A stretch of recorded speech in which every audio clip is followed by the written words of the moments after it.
আসলে ভূমিকম্প যেটা হচ্ছে সেটা হচ্ছে যে আসলে সিসমিক অবজারভেটরি আমাদের যেটা আছে অবজারভেশন, ওখান থেকে তথ্য পাওয়া তথ্য অনুসারে এটা 5.7 মাত্রা ভূমিকম্প হয়েছে।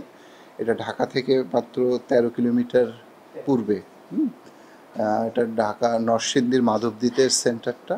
আর এটা 10:38 মিনিট 26 সেকেন্ড এটা হয়েছে।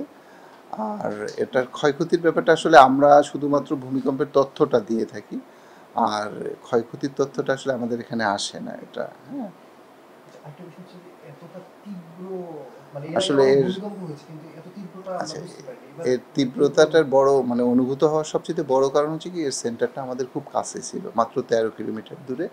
এই জন্যই আসলে আমরা বেশি শকটা বা কম্পনটা অনুভূত হয়েছে আমাদের কাছে। যদি সেন্টারটা দূরে হতো তাহলে হয়তো বা এতটা অনুভূত হতো না। মেইন কারণ হচ্ছে যে আমরা সেন্টারের খুব কাছে ছিলাম।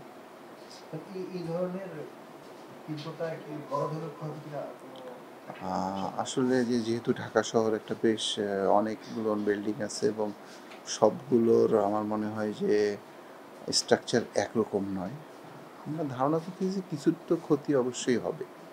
আপনার তুলনামূলকভাবে যে স্ট্রাকচারগুলো একটু নরম থাকবে তাদের ক্ষয়ক্ষতির সম্ভাবনা আছে। তরিফুল নেওয়াজ কবির, আবহাওয়াবিদ। আচ্ছা একটু দাঁড়ান, আচ্ছা আমি দিচ্ছি।